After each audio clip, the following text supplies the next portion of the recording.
Bonjour Alain Dufoux, vous êtes le président du SNPI. Est-ce que vous pouvez nous expliquer comment se porte le SNPI dans un contexte un petit peu particulier? Le SNPI se porte plutôt pas mal. On s'attendait à une année, ma foi, un peu plus difficile. C'est pas la fête puisque beaucoup de nos confrères souffrent. Mais globalement, on passe l'orage pas trop mal. Ça se traduit comment en termes d'adhérents, de nouveaux adhérents? On prend de nouveaux adhérents, on en a perdu quelques-uns, notamment ceux qui approchaient de la retraite, qui se sont dit pourquoi continuer, attendre les beaux jours dans 1 an, dans 2 ans, plutôt arrêter notre activité maintenant, mais sinon on continue à prendre de nouveaux adhérents et on a vu depuis le début de la rentrée des vacances au mois de septembre une activité qui reprend au niveau des adhésions au SNPI. L'un de vos objectifs, c'est donc de faire rayonner le SNPI sur la scène internationale. Où est-ce que vous en êtes de ce projet ?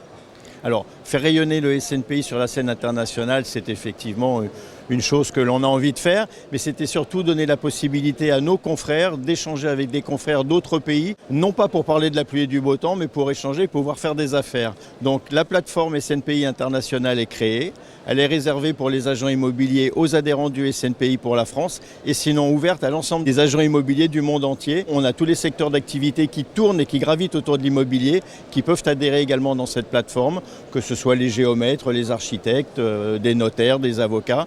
Ils peuvent se joindre à nous sur SNPI International. On a depuis quelques semaines un nouveau gouvernement et notamment un ministre dédié au logement.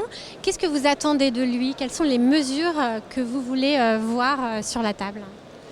J'attends beaucoup de la ministre Valérie Létard. Je pense que la chose la plus attendue, c'est de redynamiser le volet de l'allocation qui est complètement bloqué, saturé, avec toujours en suspens les délais pour les DPE.